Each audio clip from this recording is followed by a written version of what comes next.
back to Diaspora Forum. Today, we just thought it's about time we made up our mind on what to ask our politicians the next time they come around. Yes, the next time our politicians come around, there are a few questions we have to ask them. We will have to change what is happening to us. Thus, the topic of today. Yes, questions to ask every politician. Yes, ask every politician. Not when they come to you, when it's time for election, when it's time to vote for them, and then you vote for them, you take maybe a bag of rice, a bag of salt, or very few cash, and not get the life of your children. So, like we said, the topic of today is questions to ask every politician next time they come around. Yes, but first, the proverb of the day. And let's see what our ancestors have to say about this. Look at that. When the king misrules, a commoner adorns mask and speaks candidly to him. Again, when the king misrules, a commoner adorns a mask and speaks candidly to him. Exactly. So it's not today. It's not today that people are used to seeing misrule, mismanagement, thievery. But sometimes we adorn a mask and speak to our leaders, hey, enough is enough. Like we always say, this is Diaspora Forum. It's a place we all strive together as a people to make it right for ourselves. If you have not subscribed, please be kind enough to subscribe. Support what we're doing and click the bell. Subscribe to our forum place so that each time we produce this, it will come to you. Go to the proverb of the day, which we'll just explain to you, and then we'll ask, did you know? Yes, take a look at that. Take a look at that. Did you know that mathematics and medicine started in Africa? Yes, look at that. In Egypt, Africa. Did you know that invention of mathematics placed firmly in African prehistory? The oldest known possible mathematical object is the Limpopo bomb. Yes. Which was discovered in Limpopo Mountains in Swaziland and dated to approximately 35,000 BC. Many of the math concepts that are learned in school today were also developed in Africa over 35,000 years ago.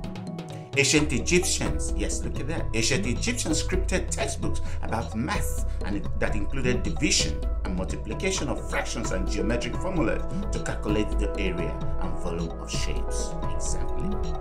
Talk about medicine too. Many treatments used in modern medicine today were first employed in Africa centuries ago.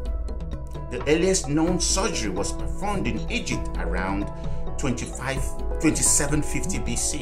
Medical procedures performed in ancient Africa before they were performed in Europe include vaccination, yes, autopsy, yes, limb traction, yes, and broken bone setting, yes, and then look at this, bullet removal, yes, bullet removal, brain surgery, skin grafting, filling of dental cavities, installation of false teeth, what is now known also now as cesarean sections, anesthesia, and tissue cauterization were practiced in Egypt.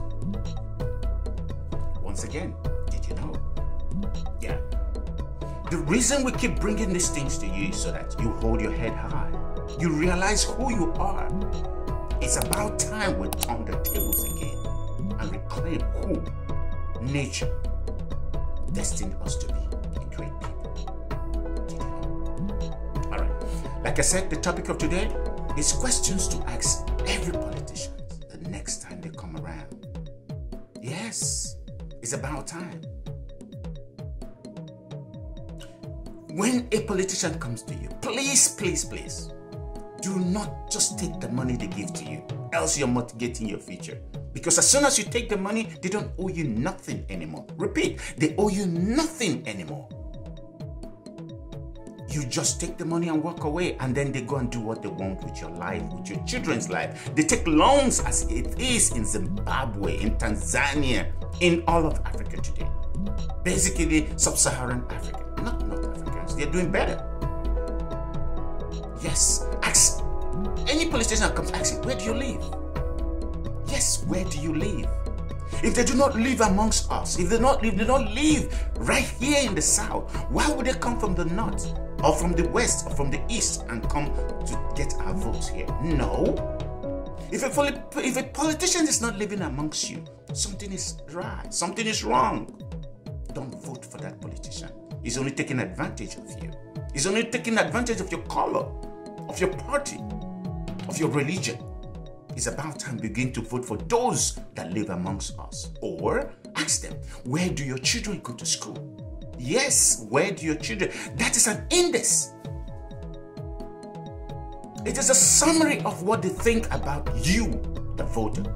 If their children would not go to the schools where they ruled over, why would you vote for them? Yes. If their children do not go to school there, or don't even school in the country, if their children school abroad, they might as well just go abroad themselves. If they want to change the system, they will have to live within the system that they pledged to change. Yes, ask them, where do you live? Where do your children go to school? When last did you visit any hospital in this state or country? Yes, if these are leaders that when they have any little thing, they fly abroad for medical treatment, why would you think they will invest in trying to build a functional hospital for you? Yes, ask them, when last did they visit the hospital in the country, any state hospital in the country? Yes, this is all people of color, whether it's in Cameroon, whether it's in South Africa, whether it's in Egypt, Pakistan, India, Lebanon. Ask your leaders. It's not about flying to France. It's not about flying to London or going to the United States or Canada. If they do not live amongst you, if their children are all abroad, if they don't even go to your hospital, why would you vote for them? Vote for people that live among you. Vote for people that your children school in your own schools. That is how they commit to repairing the damages already done. Yes. Ask them. Did they declare their asset? Yes, ask them. Did you declare asset? And if they declared it, how can you explain? Can they explain the source of their wealth? Yes, ask them. Can they explain the source of their wealth? This will help us curtail money bags in politics. People will be greedy, but people will have to stand up, please. Yes, and ask them, before going to politics, how have the politicians helped the people? Give examples. We want to see it. We want to see it. Not listen to religious leaders or politicians or the chiefs or emirs tell us who to vote for. No, they have to speak for themselves. Yes. And then ask them, what is their agenda for you? Why should you vote for them? Why should you vote for them? Presidents that refuse, presidents, senators, representatives that refuse to debate their opponents, they're running from something. They have nothing. They are bereft of ideas. Ideas rule the world. Yes, ask them. Ask them, how much is a bag of rice? How much is a bag of beans? How much is a gallon of milk? You want to know. If you don't want to know these things, guess what? You are accomplices to the decadence in society. You have to do more than this. Yes. Ask them, can they drink the water running from the tap there? Why are they living in prisons? Why are they living behind closed walls? Why do they have security 24/7? You got to know these things. If not, you are a participant in the destruction of our societies. Yes, ask them this. These are questions you ask your politicians before casting your vote for them. All right, I'll stop here. Now we'll go to shout-outs. Take a look at this. Take a look at it. We'll go to Kenyatta. We'll go to Kenya, Africa. Today, our shout-out for the day is Muhuhu Kenyatta. Yes, Muhuhu Kenyatta. I'm very skeptic. I'm very, very cautious about this because he is related to the former president of Kenyatta, but at the same time, we hear he is doing good. So we'll give him a shout-out. We'll give him a benefit of the doubt. President Uhuru Kenyatta's bespectacled younger brother is so self-effacing, it is said that he doesn't even have a Wikipedia entry. But he is the engine that drives the vast Kenyatta business empire. He's industrious and diligent. Behind the scenes, he has been orchestrating Kenyatta's expansion across agribusiness, logistics, and finance sectors, including the recent merger of NIC Group and Commercial Bank of Africa. owned by the Kenyatta family. It said it is growing fast, spurred by the vast intake, but the vast takeoff in mobile money loans in Kenya. The Kenyatta-owned dairy company Brookside is keen on expanding outside of Kenya, and is looking for an opening in the Ethiopian market.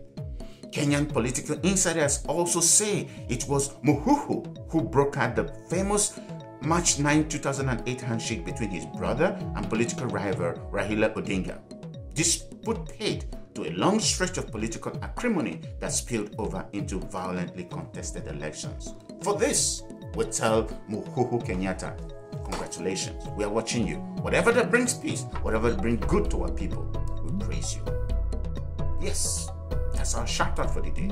Once again, please take a look at it. If you look up, you see my information. I'm a motivational speaker. I really look forward to meeting with you, speaking at a venue close to you, so we can discuss and see how we can help our people better our lives. I believe in you.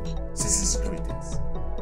Thank you so much. Remember, click the bell, subscribe, like, and share. I can't wait